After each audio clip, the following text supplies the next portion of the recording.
Mayong adlaw, katawhan sa Dios sa Archdiocese sa Usamis, ug sa tanan nga namati karon.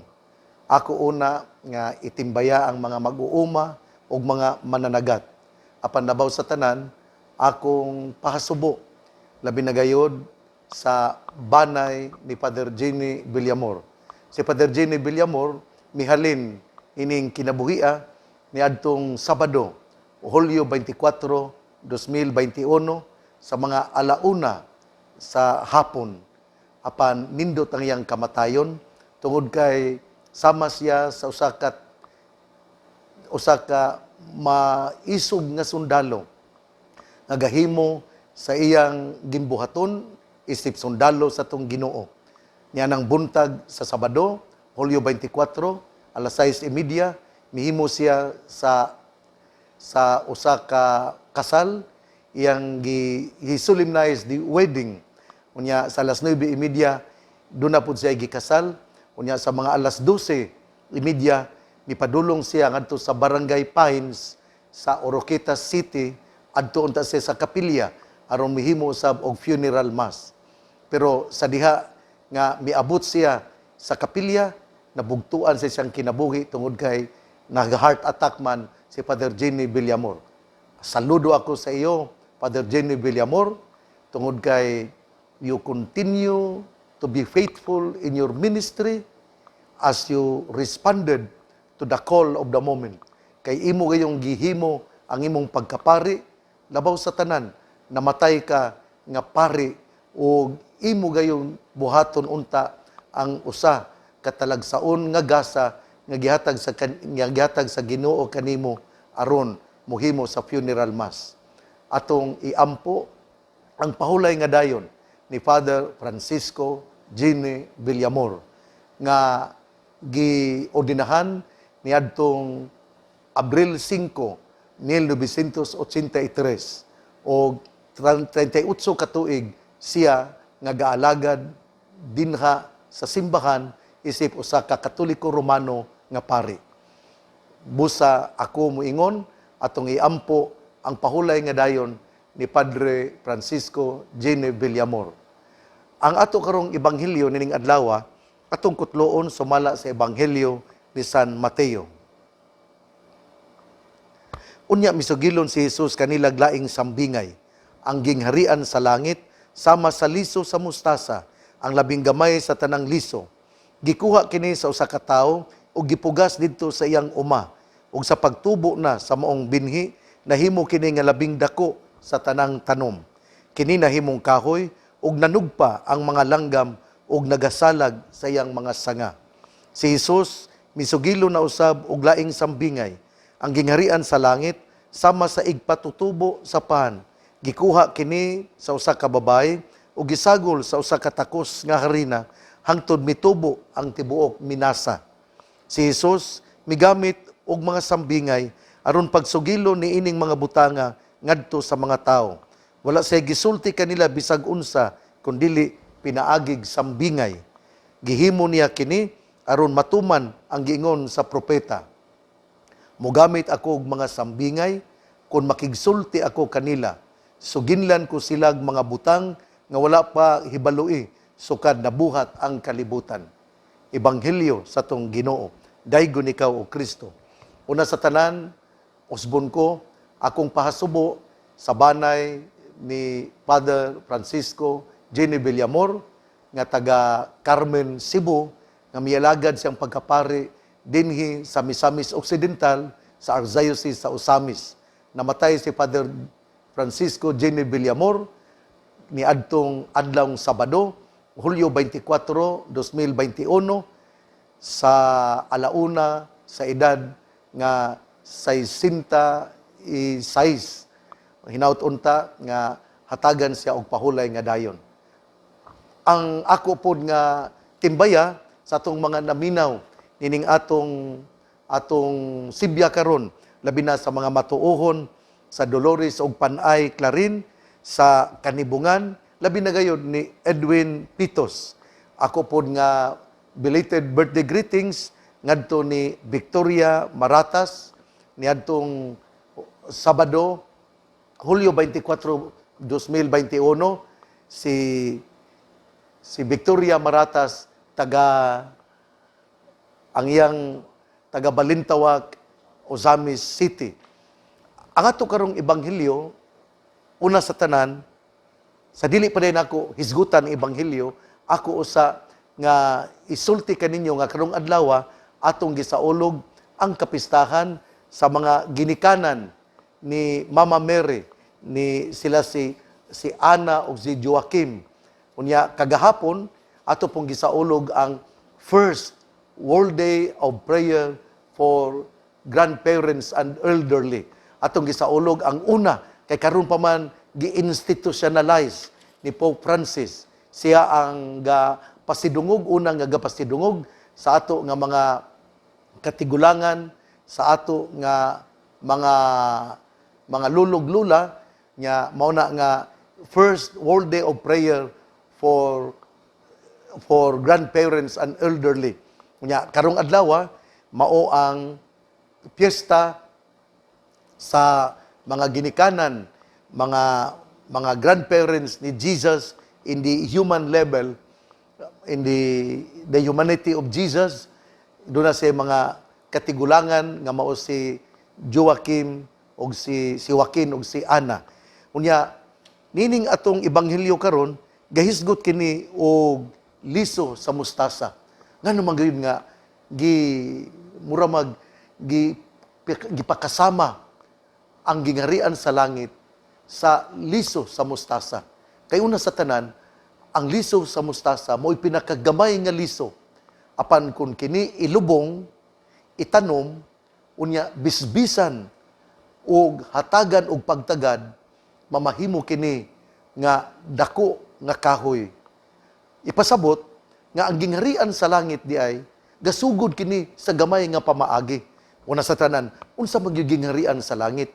Ang gingharian sa langit mao ang paghari, ang pagkuyanap sa gugma, ang pagkuyanap sa hustisya, ang pagkuyanap sa pagkamanggihatagon, ang pagkuyanap sa atong pagkamatinabangon, ang pagkuyanap sa atong pagbinatiay sa usag-usa.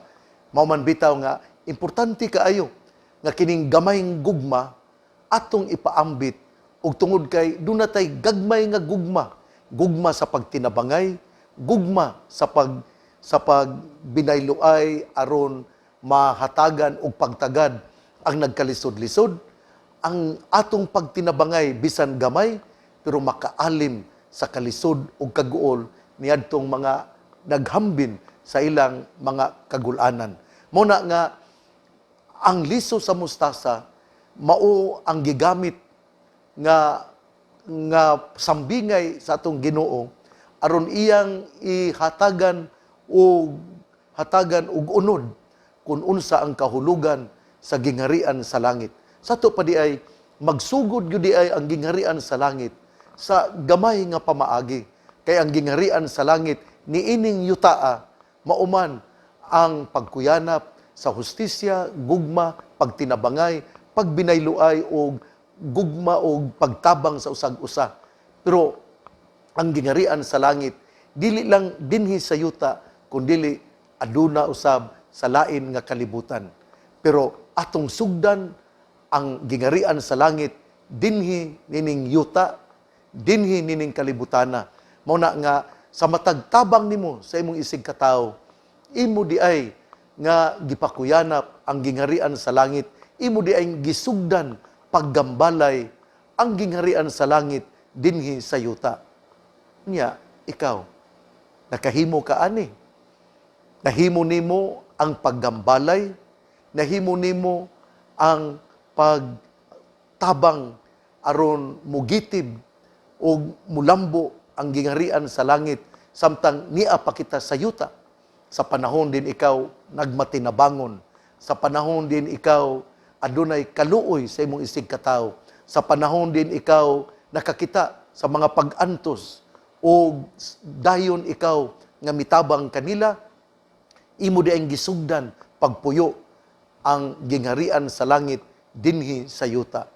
Sa matag di ay panahon din ikaw nahimong hakog, Sa matag panahon din ikaw midumili pagtabang sa mga nagkalisod-lisod, imo di ay nga gibabagan aron mugitib og mo lipang ang gingharian sa langit dinhi sa yuta. Kana bang panahon nga ikaw nahimong masupilon sa imong ginikanan? Anak ka, pero wala kay pagtahod sa imong mga ginikanan, kini di ay pamaagi nga wala nimo mabugtaw, wala nimo mahatagan og pagtagad nga mulipang og mutubo ang gingharian sa langit dinhi sa yuta. Mauna nga sa ato karong pagsaulog kagahapon sa World Day of Prayer for Grandparents and Elderly, sa atong pagsaulog sa ato nga mga katigulangan, labi na sa mga masakiton, the World Day of Prayer, pagsaulog sa ato nga mga lulog-lula, adlaw sa ato mga lulog-lula, ato di ay gipakita ang atong pagigugma sa kinabuhi, pag-ila sa ilang mga sakripisyo, ug tungod ni ana kita miingon no to euthanasia. Kay mauman kini ang lintunganay nganong atong gihatagag pagtagad ang World Day of Prayer for Grandparents sa itong mga lulog-lula ug sa mga elderly. Kay ngadto gud sa laing mga nasod daw bugat ang ila nga mga katigulangan. Mauman bitaw nga doon na sila yung home for the aged aron didto lang magpaabot sa kamatayon. Pero gipahibalo gayud sa Santo Papa nga atong alagaran ang ato nga mga katigulangan. Mao na nga kung ikaw naa diya imong mama, papa tigulang na, unya magsige kag yaw-yaw tungod kay miingon ka kanusa ka ba mamatay, gikapoy na kog alagad nimo, Ginoo kuhaan na ning akong mamag papa kay tigulang na ni sila. Wala ka di ay makasabot sa kamatuuran sa kinabuhi. Nga ang kinabuhi bililhon, nga ang kinabuhi gasa, nga ang kinabuhi ang tag-iya mao ang Ginoo ug ang Ginoo lamang maoy mukuha sa kinabuhi. Muna nga ikaw ba nga kinibitaw nagpatakag sulti gasigi og paghipanghimaraot sa masakiton nimong mama ug papa, ikaw ang gipunting niining atong kasaulugan sa World Day of Prayer for Grandparents and Elderly. Tungod kay gipangandoy nga ang gamay nimong gugma daw sama sa liso sa mustasa nga hinaot unta nga kini mulipang og mutubo ug imo silang higugmaon sama nga sila nahigugma kanimo sa bata pa ikaw. Hinumdumi sa siyam kabulan gidala ikaw sa imong inahan diha sa iyang sabakan. Pero wala gyud magmahay, wala pod magsultig dautan ang imong mama. Nalipay ang imong mama nga gadala kanimo bisan bugat ang iyang tiyan. Unya karon nga dako ka, karon nga siya tigulang na, usahay imong yamaan, sultian og dautan, imo pang tunglohon tungod kay lagi gikapoy ka na og pagpang-alagad kanila. Kini mo'y pahinumdum kanimo nga ang gugma ato yung bawslan o gugma. Kinahanglan yun nga atong alagaran ang ato nga mga katigulangan. Ang atong gugma nga atong ipabati ngadto sa mga masakiton nato nga mga katigulangan daw liso sa mustasa nga atong ikapaambit ngadto kanila ug ang atong mga anak nga nakakita niini mamahimo kini nga dako diya silang kasing-kasing ug kini pagabawnon gayud kanila ug bisan asa sila ilag yung tahuron, ilag yung panggaon, ilag yung amumahon ang ilang mga katigulangan. Mao kini ang kahulugan sa liso sa mustasa nga ang gingharian sa langit daw usa ka liso sa mustasa. Gamay lang, gamay nga gugma, gamay nga pagpaambit, gamay nga pagtahod, gamay nga pag-amuma ngadto sa tong mga ginikanan nga masakiton. Sama sa liso sa mustasa, pinakagamay nga liso apan kun kini atong alagaran, ato nga bisbisan pinagi sa atong gugma, mutubo kinig mudako o bawnon kini sa atong mga katigulangan hangtod silang kamatayon ug sila magabalos kanato pinagi silang mga pangaliya usab. Mao kini ang kahulugan sa ebanghelyo karon. Ang gingarian sa langit sama sa liso sa mustasa. Ang gingarian sa langit sama sa igpatubo ug pan. Tungod kay ang igpatubo ug pan mao'y pamaagi aron ang minasa nga harina mutubo. Ingon usab niini ang ato nga pagtagad sa atong mga katigulangan, sa ato nga mga elderly. Dili nato tan-awon nga basura lamang ang atong mga apuhan. Dili nato tan-awon nga pwede na lang silang ilabay tungod kay wala sila'y pulos. Dili basura ang imong apuhan, dili basura ang atong mga katigulangan.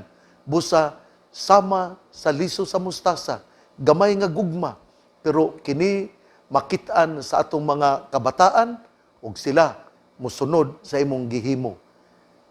Ang imo nga gihimo daw igpapatubo nga sa minasa nga pan o kini makahatag gayud o dako nga epekto sa ilang kinabuhi. Busa atong ipadayon ang atong pagtahod sa atong mga apuhan ug mga katigulangan. Atong ipadayon ang atong pagigugma kanila ug dili nato sabton nga sila mga pabugat diha sa atong banay. Ang atong mga ginikanan, ang atong mga apuhan, ang ato nga mga katigulangan, sila gasa sa Dios aron kita mahinumdom sa ilang mga sakripisyo, sa ila nga mga gihimo, sa ilang pagkamatinud-anon, sa ilang nga pagkaginikanan. Di gyud ako kalimtan ang akong apuhan, si Mama Porke, nga bisan tigulang na siya, pero mutrabaho lang yapon siya. Wadto siya sa Basak Pardo, sa lugar nila ni Biano ra akong nahinumduman, unya mamlansa siya.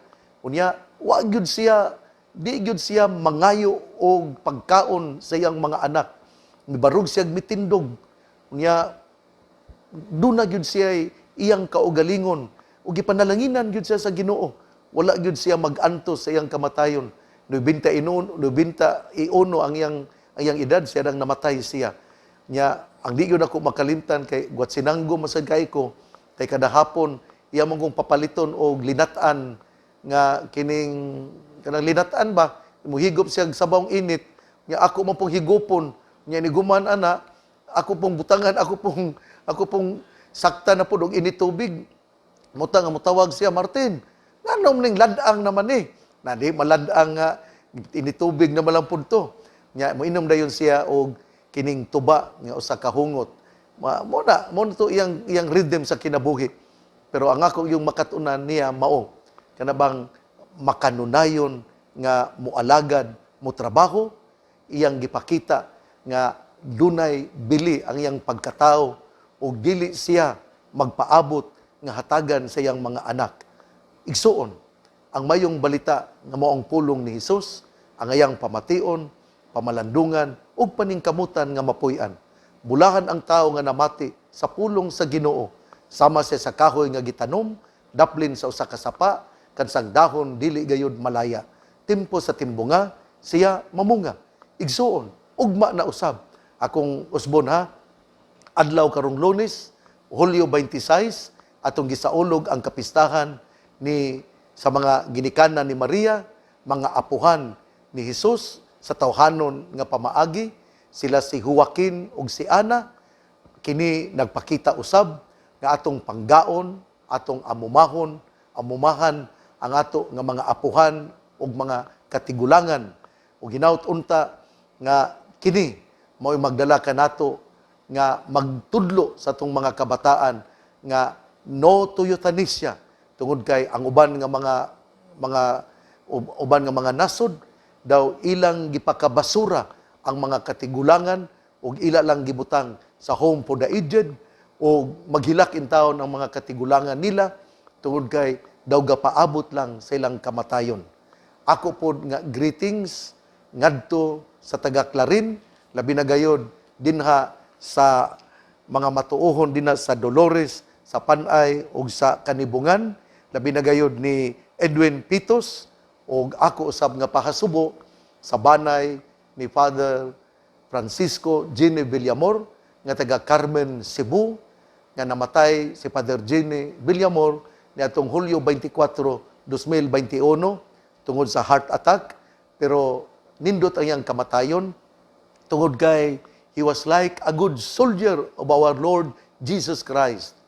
He fulfilled his ministerial obligations because on his way to celebrate funeral mass, siya gi-heart attack, pero nakaabot gyud siya sa kapilya sa Pines, Oroqueta City aron mohimo sa funeral mass, pero wala na gyud siya makamisa o nabugtuan siya sa kinabuhi. Ngadto kang Father Gene Villamor, hinaut unta nga hatagan kag pahulay nga dayon sa tong Ginoo ug ang imong mga sala sa imong tawhanon nga kinabuhi iya untang pasayloon kay ikaw nagmatinud-anon sa imong pagkapari. Eternal rest grant unto Father Gene Villamor, O Lord, and let perpetual light shine upon him. Ug ang pangaliya sa mahal nga Birhen Maria, kagisangpit sa mga misamisnon nga Birhen sa kuta, ang Ginoo magapanalangin kanatong tanan. Sa ngalan samahan, sa Anak ug sa Espiritu Santo. Amen. Ako ding pasalamat ni Bishop Joey Rapadas tungod kay niadtong Hulyo 19 hangtod sa Hulyo 23, siya man ang among retreat master. O si Father Gene Villamor usab, mi-appeal niya ng maong retreat, o human lang sa usa ka adlaw, namatay siya, o ako sayod nga, nihimo siya sa iyang confession, ni Abel siya sa Sacrament of Reconciliation.